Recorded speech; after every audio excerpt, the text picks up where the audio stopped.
औज़ुबिल्लाहिमिनश्शैतानिर्रजीम बिस्मिल्लाहिर्रहमानिर्रहीम अस्सलामु अलैकुम वरहमतुल्लाहि वबरकातुहू। सूरह अनआम आयत नंबर 94 है मेरे सामने,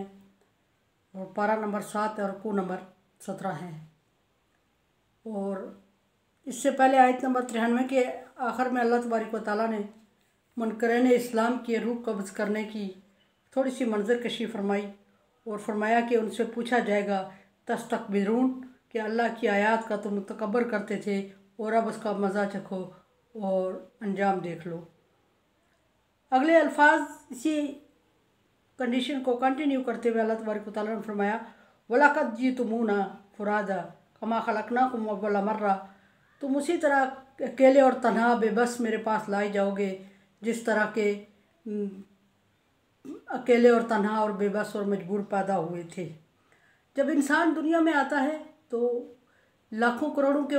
उसके माँ बाप मालिक और वारिस होते हैं। लाखों मंतुर न्याज़ों के बाद वो दुनिया में आता है, और अगर अल्लाह चाहे तो दुनिया में आने के साथ ही दुनिया छोड़ भी देता है। और अगर वालिदैन चाहें तो जिस वक्त चाहें तो उनकी अगर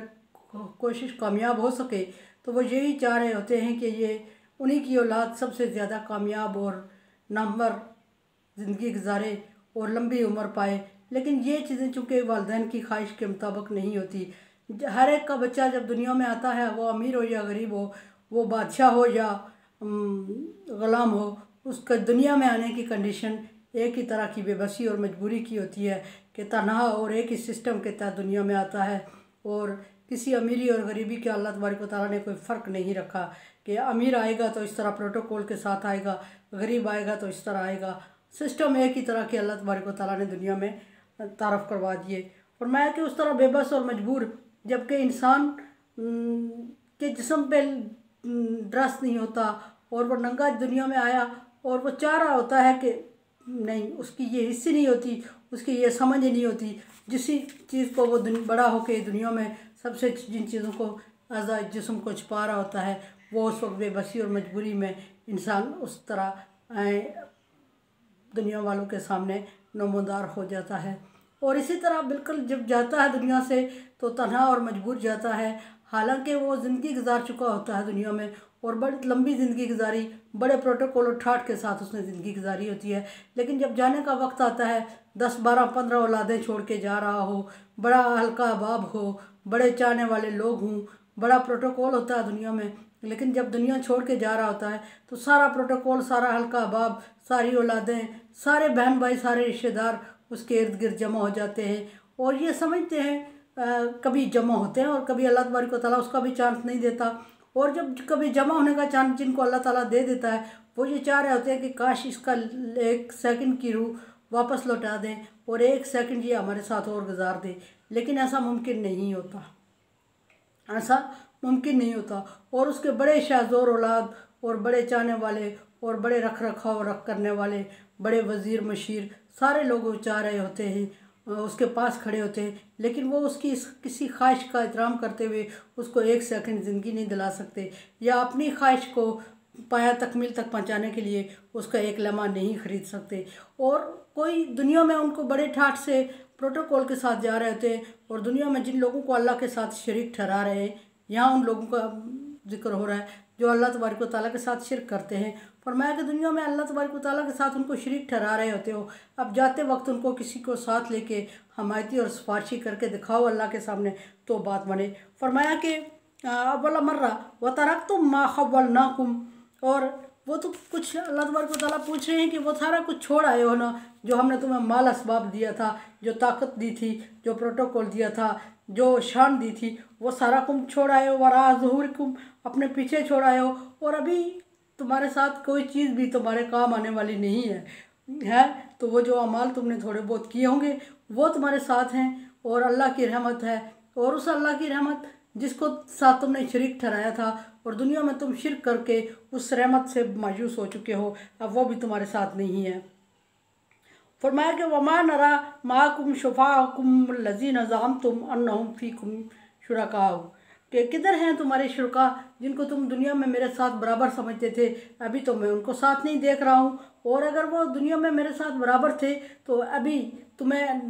मेरे पास आने से रोक सकते थे तो रोकते, या अगर नहीं रोक सकते थे कम से कम अभी सिफारशी बनकर तुम्हारे साथ आते। दुनिया में सिफारिश करने के लिए तुम बड़े बड़े इख्तियारात इस्तेमाल करते थे और बड़ी बड़ी लोगों को धमकियाँ देते थे, और अभी तुम्हारे सामने कुछ भी नहीं है और मैं देख रहा हूँ कि तुम अकेले और तन्हा हो। और अगर तुम उन्हें दुनिया में मेरे बराबर समझते थे तो होना तो ये चाहिए था कि उन्हें तुम्हें दुनिया में कुछ दिन और मोहलत दिलवा देनी थी या रोक देना था, और तुम्हारे कहने पे वो तुम्हें रोक लेते, या फिर ऐसा नहीं था तो अभी वो तुम्हारे साथ होते, तुम्हें सिफारिशी बनकर आते और तुम इस तरह तन्हा और बेजार और मददगार मेरे पास ना भेजते। लेकिन ऐसा मुमकिन नहीं है नहीं। इल्ज़ाम तुम अन्नहुम फ़ीकुम, तुम दुनिया में तो समझ रहे थे कि तुम उनमें से हो और वो तुम में से हैं, और किसी तरह भी तुम वो दुनिया में नफ़े और नुकसान के मालिक हैं और हर तरह से तुम्हें फ़ायदा देने के और नुकसान देने के इख्तियारात उनके पास हैं, और उनके अलावा तुम्हें कोई दुनिया में तकलीफ़, फ़ायदा या नफ़ा नुकसान नहीं दे सकता।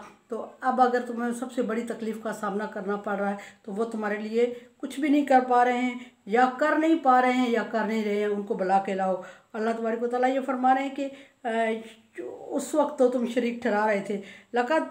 तक़त्ता बैनकुम, और अब तुम्हारे दरमियान आपस में जो ताल्लुकात थे वो ख़त्म हो चुके हैं, और कोई ताल्लुक, कोई वास्ता, कोई रिश्ता तुम्हारे काम आने वाला नहीं है, और जो इख्तियारात, जो ताल्लुकात दुनिया तक थे वो दुनिया तक मौजूद थे। और मैं दुनिया में तुम्हें ये कह रहा था और पैगम्बर बार बार भेजकर तुम्हें बावर करवाना चाह रहा था कि ये लोग अल्लाह के सामने कोई वैल्यू, कोई हैसियत नहीं रखते और तुम्हें अकेले अल्लाह के सामने जाना पड़ेगा। और इसलिए तुम कोशिश करो कि अच्छे और नेक अमाल करते रहो ताकि आखिरत में तुम्हारे काम आते रहे। लेकिन उसका तुम्हें दुनिया में परवाह नहीं की, और दुनिया में जब परवाह नहीं की तो अब आखिरत में तुम्हारे आगे पीछे कोई नहीं है और तुम अकेले सारी चीज़ों के लिए जवाबदेह हो, सारी चीज़ों का जवाब देना पड़ रहा है तुझे, और कोई भी तुम्हारा मददगार नहीं है। फरमाया कि तक़त्ता बैनकुम वज़ल्ला अन्कुम, अब वो तुमसे गुम हो चुके हैं। और अगर गुम नहीं भी हो चुके हैं तो जिनको शरीक ठहराते थे, जिनके अल्लाह तबारक व तआला के साथ और जिनकी तुम इबादत कर रहे थे,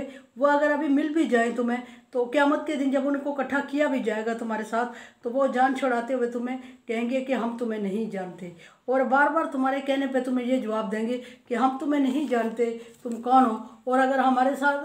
हमारी मदद या हमारी इबादत कर भी रहे थे अल्लाह को छोड़ के तो हमने तुम्हें नहीं कहा था कि हमारी इबादत करो, क्यों कर रहे थे? अब खुद भुगतो, हम खुद मुश्किल में हैं, हम तुम्हारे किसी काम नहीं आ सकते। क़यामत के दिन वो तो तुम्हें ये जवाब देंगे, कुन तुम ताज़अमुन, तुम तो बड़े बड़े उनके साथ गुमान रखते थे और दुनिया में बड़ी बड़ी उनके साथ उम्मीदें वाबस्ता किए हुए थे और बड़े नज़र न्याज किया करते थे और बड़े चढ़ावे दिया करते थे और अल्लाह के साथ बराबर समझते थे और नफ़े और नुकसान का मालिक समझते थे। औलाद तुम्हें अल्लाह देता था, तुम उनके दरवाजे पे ले जाते थे। माल दौलत तुम्हें अल्लाह देता था, तुम उनके दरवाजे पे चढ़ावे देते थे। और सारी इबादतों में दुआएं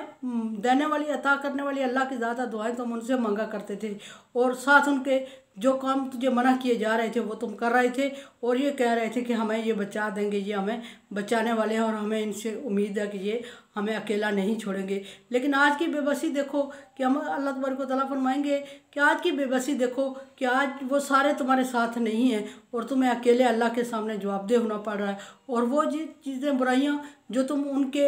उम्मीद पे, उनके ज़ौम में आके, उनके घमंड में आके, उनके तकब्बर में आके कर चुके हो, उसका अकेले में जवाब देना पड़ रहा है और वो तुम्हें नज़र भी नहीं आ रहे हैं। और जब नज़र आएंगे तो भी वो उस वक्त तुमसे जान छुड़ाएंगे, वो तुम्हारा कुछ काम अल्लाह के सामने सिफारिश नहीं कर सकते, कोई बिगड़ा हुआ काम बना नहीं सकते, कोई तुम्हें अज़ाब से छुटकारा नहीं दिला सकते, कोई तुझे उम्मीद नहीं दिला सकते और तुम्हें